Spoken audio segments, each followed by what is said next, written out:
All right, now for the rest of the story. Hey, welcome back to Milgat Farms. Today on the channel, I'm going to talk to you a little bit about the day of the court with the gentleman who was stealing from our farm stand. But before we get going, I wanted to read something to you. It's quite cool. Not too long ago, we received this package in the mail. It's really quite cool. Let me show it to you. It's a blue mason jar. Isn't that really cool? The person left a note, and I'm going to read that to you. Your story about the fellow who kept robbing your farm stand touched a nerve. You seem like a nice guy, and I don't like to see folks taken advantage of. This may not be an exact replica of your treasured blue jar, but I wanted to send this to you and let you know that there are much more good people out there than bad. Please accept this with my gratitude for the way you react to them with compassion rather than anger or hate. We love the maple syrup. We have to avoid sweets, but it's a treat to have once in a while. All the best to you and your family and for your continued success, Mike. We really appreciate it. We really do. This is so kind. I got to tell you, we've received a few mason jars, not tons of them, but there's a couple extra floating around just in case this one gets broken, which is right behind me. Here you go, got one more. So just in case that gets broken, we've got an extra one. The kindness from everybody, the gifts, the orders, the support through your comments has been absolutely wonderful. It really has. It is, well, I got to tell you, in the beginning, it was certainly a roller coaster, but I, at some point, had to give it up to God because I'm a controlling kind of guy, if you don't know that, but I am. And when I finally gave it up to God, it got a lot easier. So after the court case was over, he was escorted down to jail, where he is now going to be sent over to the regional jail where he'll spend the rest of his time prior to his drug rehab, which I am hopeful that he goes to and embraces it. Now, while I was in there, I got to say several things to him. The first one being that he is forgiven. I want you to understand that that is important. Christ forgave us. We need to forgive those who do things against us. That doesn't mean he's not held accountable.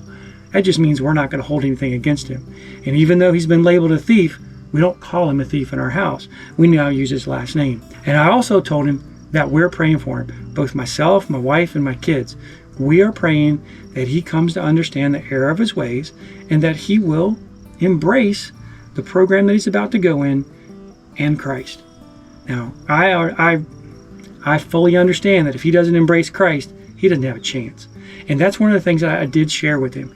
When I was standing there, it was a really kind of a weird, surreal kind of thing, because I'm standing on the outside of the bars, he's on the inside of the bars. He's pretty vulnerable, right? He's going to say just about yes to anything. But what I saw in his eyes may not be right, but at least it seemed like he was remorseful. And that being said, we had a conversation about the gospel, and I explained to him what I deserve, which is absolutely nothing. And I said, you've been to my farm many times. Obviously, you've been to the farm stand. You may not have been up at the main house, but I've been given a lot, and all of which I do not deserve any of it. Absolutely none of it. I think that kind of threw him off kilter a little bit. He kind of looked away. He didn't know what to think. And I said, look, sir, I don't deserve anything that I have. It's all by the grace of God, and God's given it to me so that I can honor him with it. And everything that God's given me has been through grace. Grace, without a doubt. That is what the New Testament is all about, the grace that he gives us. And whenever we're given grace, how often do we extend it? Like these little flies. There's no grace for flies. I'm going to kill them when I get a chance. So how often do you extend grace? You know, I read through the comments, and I gotta tell you, some of them were just downright mean. Some of them, I'm okay. And a lot of them were super helpful, especially when I put the video out about should we bring him on the farm. That's another thing. So he was given a restraining order as well. I don't know how long that lasts, but I'm named, my wife and my kids, our names are on that restraining order, so he can't come to our farm. The overall conversation lasted probably about 15 minutes. That's not very long. Throughout that whole conversation, he did seem remorseful. I can't say sad, but I think he understands the error of his ways. I also think that the last couple of months of being in jail has helped to detox him a little bit to clear thinking. Now, that being said, he's still going to that drug rehab, and we want to continue to pray for him. We do. That's for sure. Today I was reading in the Bible, Ezekiel chapter 18, and I got to verse 19, and it's kind of interesting. It said, "Yet you say, why should not the son suffer for the iniquity of the father, when the son has done what is right and just?" Well, in this case, he has certainly not done that. But the story goes on, and he says, "And has been careful to observe all my statutes. He shall surely live. The soul who sins shall die." And that's speaking about the father, right? Well, get down a little bit further in the same chapter, verse 21. "But if a wicked person turns away from all his sins that he has committed and keeps all of my statutes and does what is just and right, he shall surely live. He shall not die. None of his transgressions that he has committed shall be remembered against him." Now, wow. I mean, you got to think about this. I've been reading through the Bible for a while, and I really enjoy spending time in the Word every day. And for God to speak to me the way He was speaking about the Israelites back in the Old Testament days is so applicable still today. I don't feel like this young man this should not define him. While yes, it has defined him up to this point, and as I spoke to him in the courtroom, that anything, not the courtroom, but the jail, as I spoke to him in that jail, what he has done up until the point where those doors were closed on him is done. Meaning he can't change it whatsoever. But what he can do is he can live for tomorrow. And that is truly, truly one of the mantras of my life. I have made a lot of mistakes over the years. Some of them are funny. You've watched them in some videos. You can click right up here and see what Kevin does stupid, because I'll put a video right there of when I've rolled the side-by-side, or just there's a host of them on the channel. But I've not always been a good person. I don't still think I'm a good person. I really don't. That being said, God will forgive us. And when He says He forgives us, He chucks those things into the sea of forgetfulness, and He's not going to hold it against us. And this young man has an opportunity from that court date moving forward to change his life. And I pray that he does. I hope that you'll pray the same thing. He has that chance. We talked about a Bible. I said, look, while you're in there, fella, what you need to do, you got plenty of time, get yourself a Bible. Go for the ESV. I love that translation. I don't do the King James just because the these and thous can throw me a little bit. I get it. I have one. But when I want to go to my daily word, I'm reading the ESV and I really enjoy it. That being said, that's what I said to him. I said, look, you need to just take this time and understand what your life can be. If you dwell on what your life was, you're never going to get ahead. A lot of times I explain it to my wife like this. We can go running through the woods. Okay, I'm lying. She doesn't go running. I would go running through the woods. But the moment I look back, I'm going to hit the tree in front of me. And it's a fact. I've done it. Trust me. I've done some crazy things, right? Those are some of the dumb things I haven't captured on film. So we don't always want to look back on our past and try to dwell. I believe that's a trick of the devil for sure. He will tug at your strings, your heartstrings, whatever. He'll actually try to destroy you by making you continue to look back on the things that you did and to try to say to you that you're not worthy of the grace that God's given you, when in fact you truly are. And that's what I explained to the fellow in the jail, is I want him to now take this moment and live for Christ and live a better life, one that he'll be happy with in the very end. And I did see a spark of interest in him when I spoke those words to him.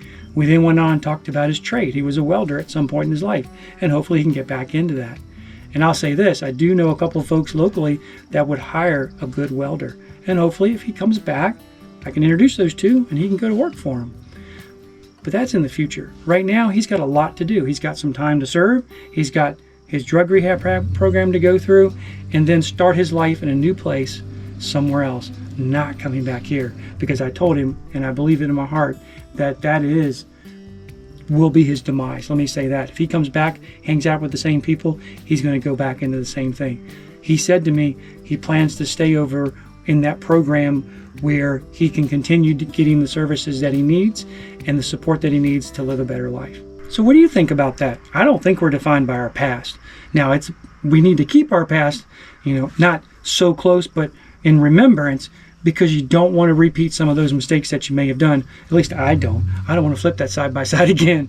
Or the dumb things that I've done throughout my life prior to getting to this farm and the life that I currently live, which I am completely blessed about. But I don't want all of that to be brought back up into my forefront and make me feel like a bad person, because that's what the devil's going to do to you. You know, sometimes talking to a camera can be kind of hard because I don't know what you're thinking, what you're feeling. I can't read your eyes. But in your comments, I can certainly see your hearts. And it's been good. Let me say that. To learn that things I should do, things I shouldn't do, different perspectives. All in all, this whole situation was bad, no doubt about it. But I think we brought honor to God when we shared the gospel with him, and I'm just excited about that. I really am. I'm hopeful that he's going to change his ways, and then in the future live for Christ and certainly live a better life that God would be proud of. You know, sometimes it's hard to talk to a camera. It really is. I sit on this side of the camera, you're on that side of the camera. I don't get to see your eyes or your expressions or hear your voice. Sometimes we do this live. I can get some comments, and that helps me kind of direct the conversation where I want to go, or where you want to go. Because a lot of times when you're asking questions, it's about things that you want to know. And in this case, if you have some questions or some thoughts, please put them in the comments below. I am certainly grateful for the opportunity to have met that young man. Hopefully our forgiveness, our prayers, your prayers will go with him and help him become a young man who's respected in his community. I do not hold anything against him. We no longer call him a thief. He was a thief. Now, hopefully he'll turn over a new leaf and become a good person. And if that's the case, everybody wins, right?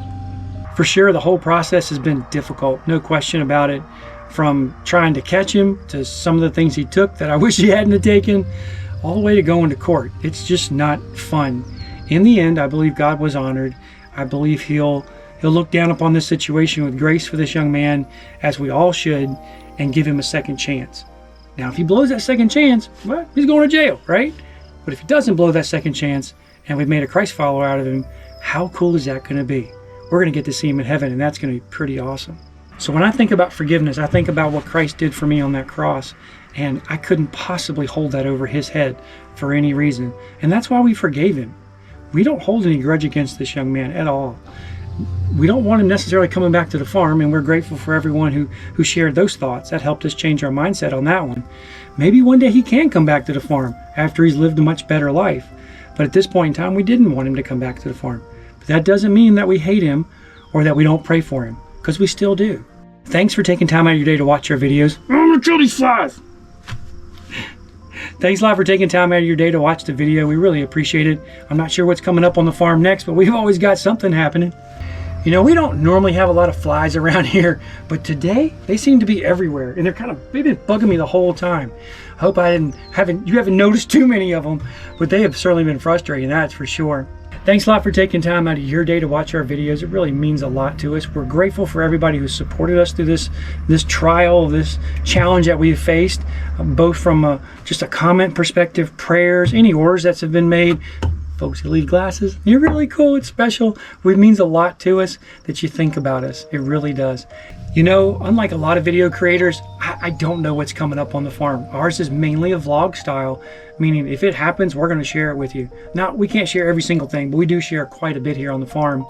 And coming up, we've got to make some more hay, spread some more litter, get in the garden, because we had frost on the 1st of June, so we're not quite ready, but we're going to get some of our cold crops in, and hopefully the garden's going to take off here pretty soon. But there's always something happening on the farm, and we're just blessed to be able to share it with you. Thanks a lot for watching our videos. Do consider giving us a thumbs up. Come back often. Let us know what you think about this situation and what we should do in the future. I do have an inclination to send him a Bible. I'm not sure if he could get it. I'm going to call the jail here pretty soon and see if they'll let me do that. And if they will, I'm going to mail one to him, so when he gets out, he's got a good version. It's starting to rain. I got to go get some more work done. Thanks a lot for watching our video. We hope you enjoy them as much as we enjoy making them for you, because we truly do. We love sharing what God's done for us with you. Do consider that thumbs up. Let us know where you're watching from. Let us know in the comments what you think about the situation, how it played out, and where you think it's going to go. What do you think is going to happen to the young man? Thanks again. Until next time, God bless you.